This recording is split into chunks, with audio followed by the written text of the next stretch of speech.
listeners, and welcome to a special edition of Extra Extra. I am your temporary host, Jason Neil Patrick Harris Johnston Yellen, and I am sitting in my office in Virginia with Virginia Distillery Company's very own Amanda Beckwith. Hello. How are you? I'm so well. How are you? This is a wild moment. I have never interviewed anybody in this office. I'm so honored. I love your office. It's not my first time getting to hang out in here, but this is the best interview spot imaginable. Oh, well, thank you. Thank you so much. You are here today with us kicking off our celebration of American spirits. I was telling you that over lunch, that this is the beginning of us obviously talking to you about your very special cigar blend project, an American single malt whiskey. We're then going to go off into further interviews with new collaborators. And we're going to have a special episode with a special producer around a unique product that we are currently teasing but not yet revealing. I can't wait. It's exciting, guys. And so I want to kick us off by saying thank you, A, for your support and your friendship, but B, for being such a wonderful long-time collaborator as well. Just over your right shoulder is Cask 666, the original VDC over here. There it is. I love it. With that heavy Spanish oak influence was so special. And then, of course, we followed that with the STR. Yes. And that was absolutely cracking as well. So there will be VDC in our future. Not to give too much of the secrets away, there will not be in July. But instead, we're talking to you about a project. Actually, let's get this popped. Yes. So, cigar blend. How did this come about? Oh, it's a fun story. And it's really, this whiskey is the closest answer to who I am in a glass I've ever released. Yeah. Okay. When I was getting started, I had a lot of mentors to really guide me along the way or inspire me. Okay. And the one who I have to talk about today most of all is Nancy Fraley, because she's the one who said I should be a blender. And she kept advocating for me from almost 11 years ago. 11 years ago. Yes, which is insane to say. Time flies. Yes, it does. But I always knew I loved flavor and scent. And I knew sometimes I was able to pick up things or think about things in a creative way. But Nancy Fraley, who comes from this long lineage of French brandies, had a really analytical process that spoke to me very quickly. And getting to meet Nancy just really inspired me to dive into knowledge in a different way. And over the years, she created different opportunities for me to learn and grow about French brandy. And a lot of those techniques have made their way into my whiskey blending style. So let me pause you for a second. You just said learning different ways or different ways to gain knowledge. Can you talk to that just for a moment? Yeah, I think I came from a very cerebral, I like to read a lot of books and I like to take notes and I like to ask a lot of questions. And so that kind of runs adjacent to how I was learning from the get-go. I had some Scottish mentors who came in and they were building up our distillery in Virginia. They were kind of grandfathering me. And they were very much of the get your hands dirty, jump in, do it, grow up with it, make the mistakes, learn the hard way. And so that didn't resonate as quickly, but I really appreciated it because they make you earn your stripes. Okay. And then Nancy came along and she brought lineage. She brought centuries of book learning, which really excited me, but also practical thought processes that I could take and adapt. I was always looking for ways to grade and assess quality by making things adapt to what I needed. And so I wanted a grading system, and she had this whole ABC methodology. And so I took it, I inverted it a little bit. So C's were my foundational, B's were a little more broad, but hitting these certain expected notes, and then A's were the unusuals, the piccolos and the crazy symphony that I was building. And then I attached things like numbers to add youthfulness, and then I had asterisks and other things for faults, and it just blossomed. And so all of these things worked with Nancy's concepts. So this is a perfect transition, because I was thinking in advance of you coming here, the last time, I want to say we interviewed you, and it was with the gang. Dustin and John, I believe, was there as well, and Brian, of course. Yes. Was Barrel Boot Camp at VDC. That's right. And we talked then about, I look at warehouses, cask houses, rick houses with my single cask nation hat on, and I'm thinking, where are the unique casks? Where are the zig casks? Where are the points of difference casks?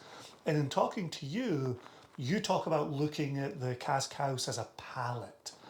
And I wanted to talk to you today about, when it comes to a cigar blend, and I'm sorry if we've kind of jumped the history a little bit here. We can circle back if need be.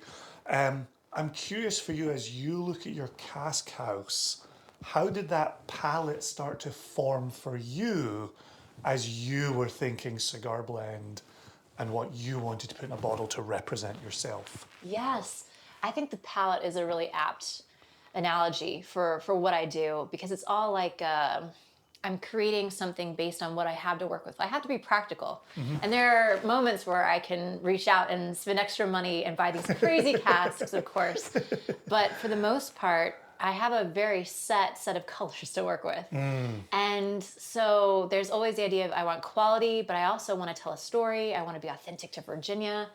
And this was my first opportunity to be very authentic to myself through the Virginia lens, but also through my mentor and legacy lens. And so it was actually April 2024. I was in Cognac and then Armagnac with Nancy and a few other people. And we were studying different casks, and I was writing like crazy. I was taking notes on my phone every day, and then every night or early in the morning journaling and putting together thoughts. And so I came home with this idea of, I want to trial some things out that kind of match what a true cigar blend would be through the American single malt lens. Because at that point, nobody had done that. And it was kind of another point for me, was, what's even the impetus behind putting out a cigar blend? Yes. I think some people might believe that a cigar blend is just about something that's smoky or, gonna say cigar, but really it's the opposite of that. It's something that will pair well with a cigar. And what I've made not only is designed to pair with the whole experience of different bodies of cigars, from medium to even a light bodied or something more robust. It also pairs really beautifully with chocolate. And so the whole concept back in Cognac, where the cigar blend started, was this idea of rancio. You want something not rancid, but that same etymology of a word, where it comes through on a very viscous, rich mouthfeel. Things like lees, the dead yeast cells, can add body and fat, and that's going to coat the tongue. And so I'm not looking for something that is going to mirror a cigar experience. I want something that will contrast with it. And so asking about my palate and what I had to work with, I immediately thought about the single cask nation, the Spanish oaks. I had felt originally that they were beautiful, but not the perfect fit for what Virginia was at the time. But I wanted to play with them more and more down the road. And so you guys got to have the very first cask ever selected. Thank you so much. It always means the world to us. Aren't they beautiful? They're so distinctive. And they really do have that character, the tannins and the fattiness and the depth that I was going for. So I started playing with the foundation with that in port casks to bring up some of the nuttiness as well. Okay. And then I wanted to build off with more fat and that sort of complexity. So I ended up using Armagnac and Cognacs as well. Okay. Yeah, so this is American single malt aged in Armagnac and Cognac casks for a minimum of 7 years. Oh my gosh, along with Amanda. The port and those Spanish oak sherries. Oh my gosh. Yeah. Holy. So there's a perfect point, as our friend Joshua likes to say, to put a pin in it. Okay. Which is, again, you just said something that I want to come back to. Cigar malts originated, or cigar blends originated with Armagnacs and Cognacs? Yes. I know French. nothing about this. Yes. The OG cognac blends were, the ones that created this concept of let's pair this with a cigar. Wow. And so my spiritual grandfather through Nancy Fraley is Hubert Germain Robin. And so his Havana Club release, all of that was very much inspired by that centuries old technique. And then you had the Dalmore come out with their cigar blend, and that's where whiskey enters the Correct. scene. And that's where my knowledge begins. Yes. On the cigar malt side. Yes, and then you get to the first bourbon that was made to pair with cigars in that vein, and that's Nancy Fraley's with Joseph Magnus. Ah. And so my first times getting my fingers into that pie was at her house. It was over her dining room table. She had some fun samples she wanted to share with me when she was working, I think it was on the 2018 Joseph Magnus release. Okay. And I just had so much fun, and it really opened my eyes. But then being there in France in 2024, I started thinking, well, we need a single malt version of this. Oh, that's awesome. And I thought, like, do I even dare? Yeah. But I started sketching out where it would go. And so my first thoughts were the Spanish oak, the port, and then from there, that took me to Armagnac and Cognac cask land. That's magnificent. That's so good, Amanda. And I love, we hear all the time in the industry with people who matter, authenticity. And this seems to be such an authentic growth from within you, where you're like, how do I explore that? And how do I tell that story with my palate, both mouth and artistically? So as you started to build this, and you've got access to these types of casks in the cask house, in my experience with blending, and Josh and I have talked about this a little bit, there are those moments when you're building. Yep, come along great, but it's not entirely landing the plane. And then there are the moments where you think, it just needs a little bit of this. And then you put in a little bit of that, and it zigs away from you. I'm curious about your experience, because I know you spent a good, solid 2 years building this. What were some of your moments in there when you thought you were close, but it just remained out of reach? Oh, yes, that's exactly what it was like. I felt like I had my foundation, and I felt very sure of it. But I also knew that I was responsible to make sure the VDC style was there, which is orchard fruit and spice. Brilliant. So I had to keep that in my mind. And then I also knew there's a bit of a muffling experience on the palate when someone's smoking a cigar, especially if it's a more robust one. Things are going to get lost and dampened. So I needed to have these notes that would pop and be really elevated.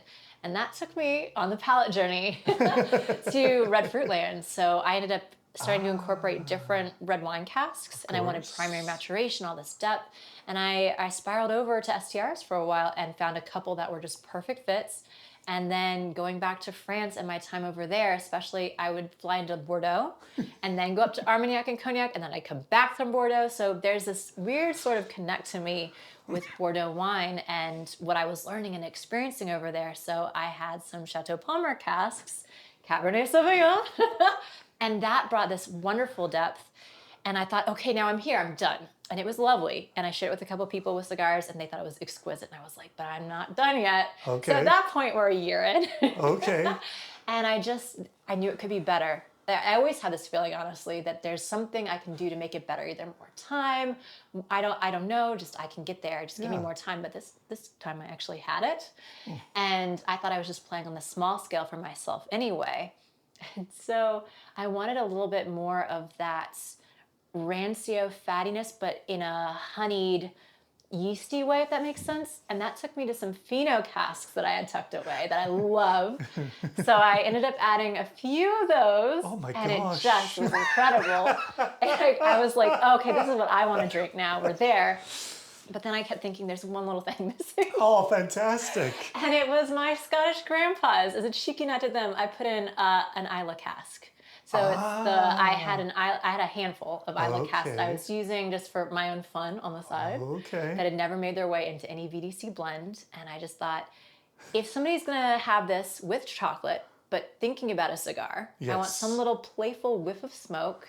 I want to drive that up. And then since I'd done so much kind of inspired by Nancy and our time together in that lineage, I also wanted to reflect, Harry Coburn, who came over and spent all those years with us at the very beginning, building things up. And he's actually turning 90 this year. So he doesn't know it, but this is going to be his birthday gift. Oh, So wonderful. having an Isla cask for him. Oh, wonderful. And I think you and I discussed he's turning 90 in October. End of August. End of August. Oh, and then, yeah, but your so trip is October? Yes. September is his wife's, I believe, and so October is when I'm planning to be mid-October in Scotland. We will miss you in Chicago. I'm hoping Brian can go. Sweet! He doesn't know this yet. Well, if you're listening, Brian, we did not edit that out of here. So we've been, I poured this when we first started talking. I've been nosing this as we've been talking. It is opening up in the time we've been talking fantastically well. But I'd love to hear more from you on that nose, that palate, and that final version that you got to here. Yeah. Were you done at the Fino? Was that that landed the plane? The Fino and then Isla. the Isla. And then the Isla. That landed the plane right there. It's interesting because you'd said a moment ago, people thinking cigar malts are designed to be smoky. Right. And I always think about cigar malts designed to be heavily sherried. Obviously, you're talking about a history here where there's cognac and Armagnac. Exactly. So brandy. Right? And so rich, bright. And so the thought for you going on that journey and then landing in a final little spot that was a little nod to Isla with a little bit of smoke is really interesting. Just tied the room together. It was very satisfying. It felt for the first time like, okay, this is complete now. This is where I want to be and this is what I want to drink. Magnificent. Magnificent. All right, talk to us about it, Amanda. Okay. An age statement on the front label? Yes. So it's a minimum of 7 years. Everything is 7 years to 10. And going to 54% ABV, it has that structure. Of course, you can have it on the rocks. You could add water. It's going to show beautifully and keep opening up. But I like that alcohol strength to really drive through everything and, again, help with the body. I love that VDC has something on the market at 54%. Are there other cask strength offerings from VDC out there, maybe aside from private casks or store picks? I do have what we call Courage Club, and that's just my opportunity to be very geeky and experimental. So I'll do quarterly releases, and they're small batch. So it could be sometimes just a single barrel. Sometimes it'll be 2 or 3 blended together to hit whatever volume I need. Gotcha. And those average 56% ABV. Ah, okay. So I keep them pretty high. There you go. For a reason. And then yes, we will do occasional single cask picks at natural cask strength. Yeah.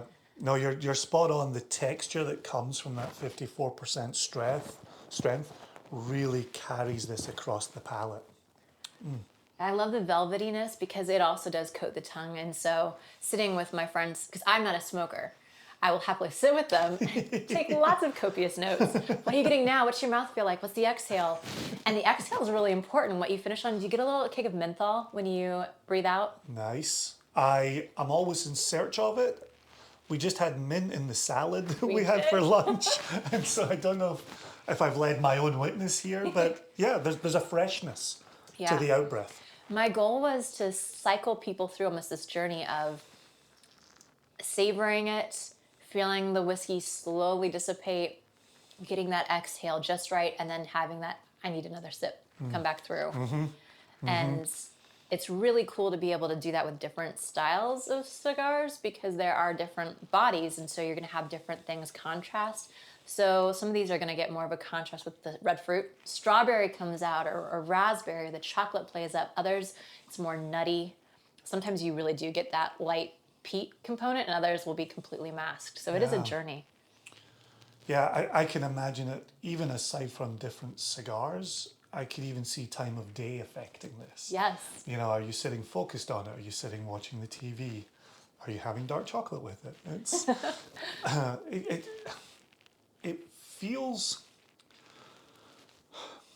it feels like a shapeshifter in the very best way.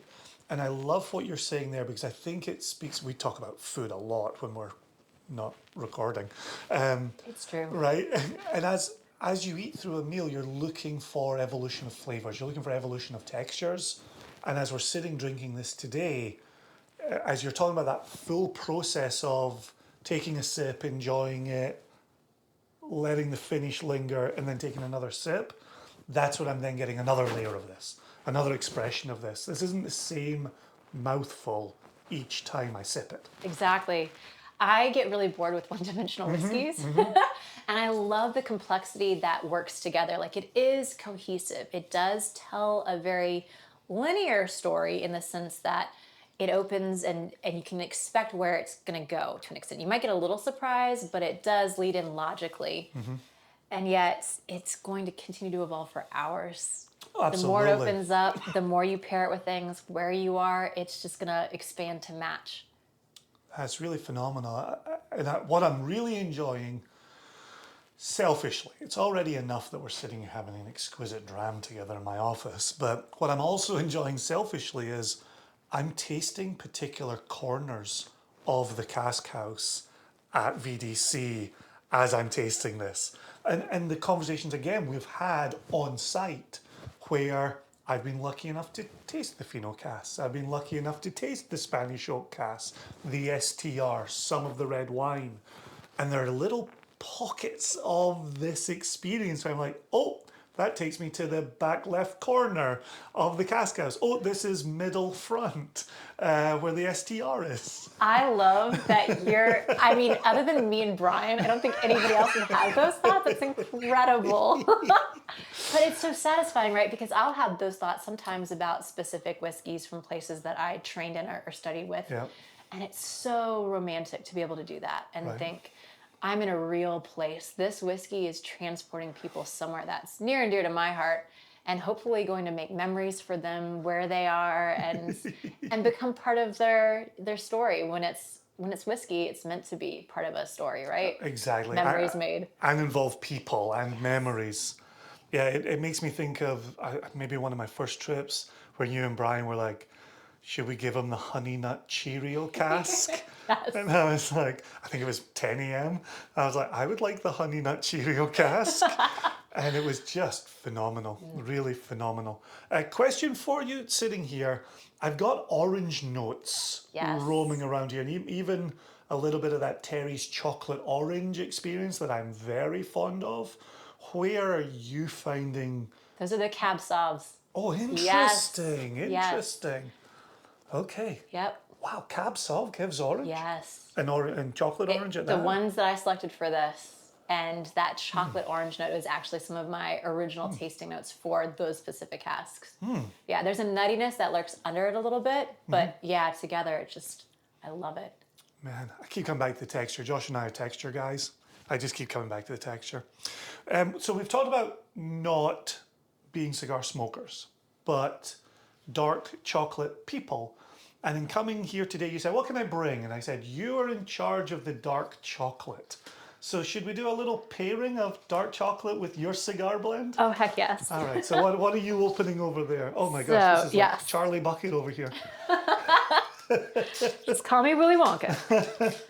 So I did some single origin chocolates. Oh yes. Cheers. This is going to be 75% dark chocolate. 75, okay. Yes, I do have a 70 as well. Okay. But I love dark chocolate. I love single origin because it's like a single malt and chocolate form, right? And yeah, I've got just enough whiskey to make it. Good? Okay. It's always important to have enough chocolate and whiskey for a good pairing. Yeah, full disclosure, I already finished my first dram and just poured a second, so the joy of already being home. That's so perfect.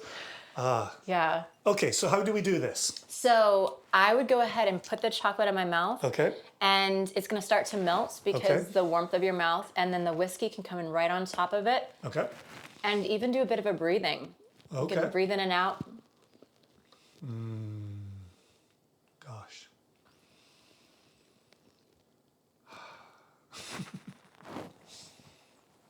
I love seeing how the whiskey changes things and how the chocolate changes the whiskey. And I'm sorry, did you say who the producer of the dark chocolate Yeah, this was? is a Bolivian chocolate. It's Caputo, Caputo''S, and it's their Wild Tranquilidad. Oh. Yeah. So, Oh my gosh. isn't it insane? I'm getting huge notes of blueberry on the dark chocolate. Oh my gosh. See, hey, we've got plenty of listeners, plenty in the nation who are cigar smokers. Heck, we just released a cigar with Single Cask Nation branding on it the other week. Love it. Dark chocolate for me, man, that lands the plane. Oh, so that was 75% Bolivia. 75, yes. And now we're going to jump over to Brazil for 70%. And this is from an incredible chocolate maker. Her name is Louisa Abram. And you can buy these chocolates in DC. I think it's called House of Chocolate. Okay. I think it's off of U Street. Okay. And you can also get it online. But yeah. Thank you. So yeah, I was always thinking about cigars, of course, and cigar drinkers.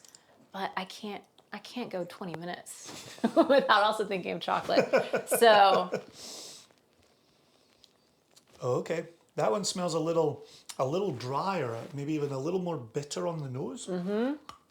Even though it brings us down to 70% cocoa. I agree the nose was drier. I think there's more of a coffee note coming through. And I think it enhances the spiciness too in this beautiful way with the whiskey.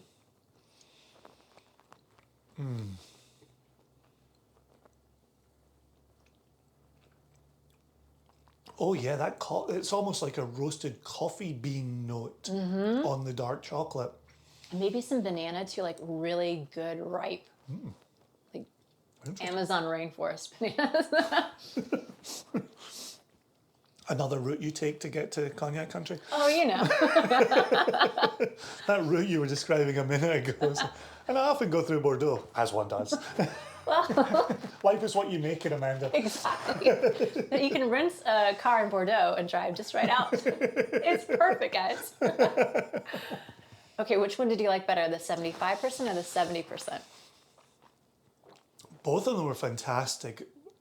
First one, Bolivia, went in that fruit route. The Brazil definitely went in that coffee route. I think because I was so surprised by the pronounced blueberry note, I think Bolivia took it for me. What about you? Yeah, I think Bolivia is edging out as my favorite as well. And there's this, I have to have more.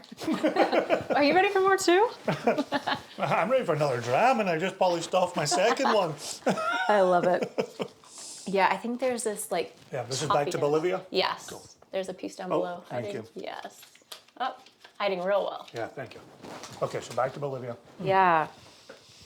So the idea of a single origin chocolate with a single malt from America was kind of fun to me. But you could play in so many different directions with the chocolate pairing in this whiskey. So, gosh, I'm just finishing that Brazilian chocolate. That was really good. So I'm just thinking on the cigar blend itself. Number of bottles released, number of casks brought together, any of that part being released, price point, and will this be a batched product? Ooh, if you look on the label, it Yes. says first cut. Hey, I did see that. So we shall see. I am very much considering doing it as a, not an annual perhaps, but doing it in different batches throughout the years. I think there are some fun different directions we could take. So yeah, price point I believe is 65 USD. That's it's phenomenal. really achievable. We had very small margins for it. Yeah, and looking at it, the cask size was really interesting to me too, because I started thinking I'm going to do it just for myself or really small, and then the sales team was looking for something like this, and I was like, well, if you're serious about this, I can scale up a bit. Oh, wow. So it's been a very small, I believe it was a 600 case run. Okay. So about 3,600 bottles, Yeah. 6-pack cases? that sounds about right. Okay. And so it's going to sell out pretty quickly. Yeah, that was a... It already mostly has, I believe. Holy but we'll moly. see, because I did hold a little bit back. We're going to do a final bottling run of the last of it and hit a couple places that asked for more or didn't get any the first time. So Okay. your best bet to find is probably just on vadistillery.com's website, but it is hitting a couple small shops if it hasn't already, and then maybe one or two of the larger guys. And then US only? Yes, For the US only. moment? I did take a bottle with me to England, and it went over very well. So they asked for it. I just don't think we have enough, sadly. I'm not sure. And then I will be taking a bottle to see Harry. But that's my plan for Scotland is that one bottle, sadly. It's just exquisite. It's really you. exquisite, and I love that you start today's conversation with, "This is a representation of me in a bottle," because from all of our time together and all of our conversations and all of our drinking and ramming and chatting, you're right. This absolutely is you. This has your personality and your dedication to craft Thank you. all the way through it. And you should be incredibly proud of this. I'm really grateful that BDC gave me the space to do whatever I wanted for. They like the cigar blend. I think that was something that James Bent, who is our Northeast sales director, had asked for even. Okay. So I think it was just one of those perfect moments of go for it, do whatever you want. Oh man, yeah. Oh my gosh, I just poured myself a third. I'm gonna pop this to the side. I'm gonna do something. If you don't mind playing along, and I think you will because you're a jolly good sport. I'm gonna pour you something blind. Okay. That we're not gonna attach any names to this. I can reveal to you off the recording, but I'm curious of your thoughts on what is in your glass. Oh, wow.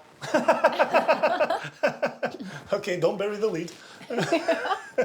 And we're just going to spend a few minutes on this because this is going to tease the next extra.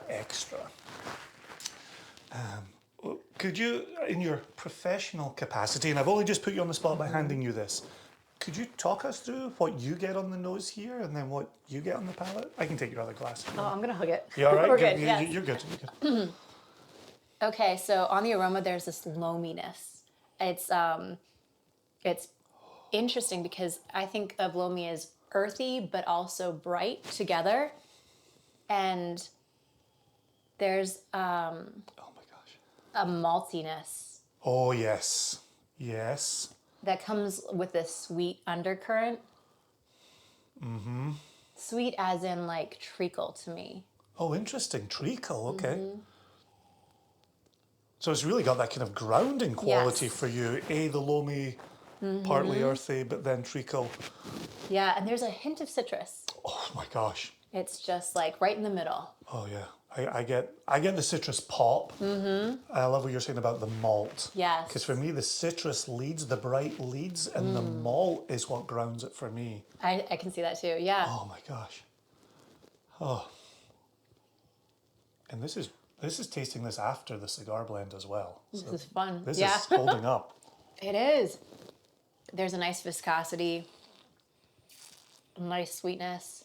If you're a beer lover, you're gonna love this. Oh my word. It has a light hop character to it for me. It's that grassy herbaceousness, but the sweet and the citrus just drive it through. So it's really balanced and fun. This is playful. Yeah, I almost get like a hop oil running through this. Mm-hmm. Just like we discussed texture on the cigar blend. Yes. Texture for me is right across my palate Oh yeah, here. this is unique. Really heavy. Unique is the word I've been using. I feel like people will want to have this in their collection because they won't have anything else like it. Okay. And they'll want to be able to say, hey, try this. This is fun. Okay. I like the sound of that. Well, if you want the reveal on this, Yes.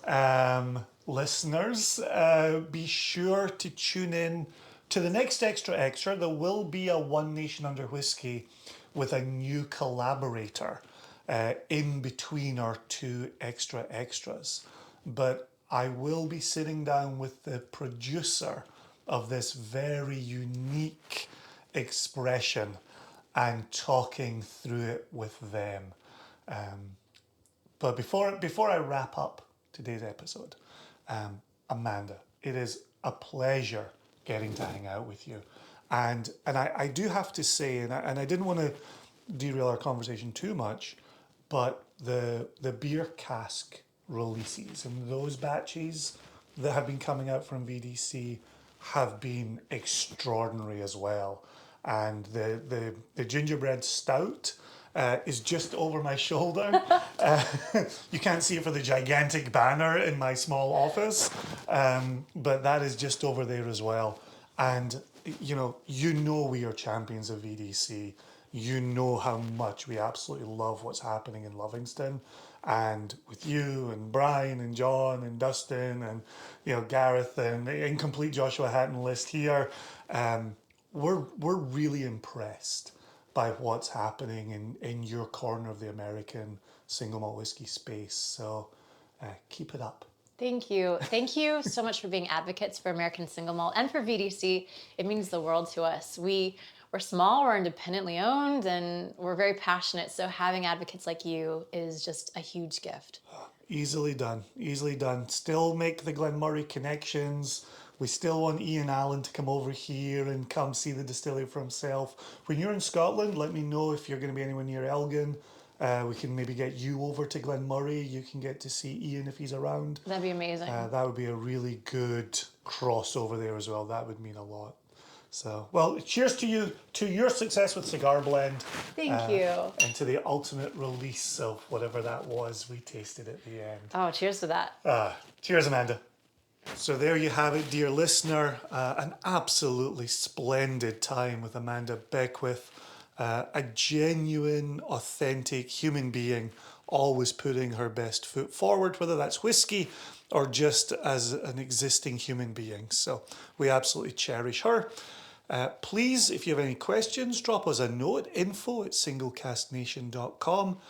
We did allude to it during the episode, and we will ultimately make tickets available, but we will be having a 15th anniversary Whiskey Jubilee, October 15th in Chicago, Illinois. Please come out, please celebrate with us, please. You've supported us all this way. Let's go have a wee stramash, as we say in Scotland. We'll have a jolly good time together. If you're listening to this while watching the wave pattern on YouTube, please subscribe to Single Cask Nation. We always try to put some interesting things up there for you. But other than that, listen, take care of yourselves. It's tough out there in the world. Drink good whiskey, support good people, and we'll see you the next time. Cheers.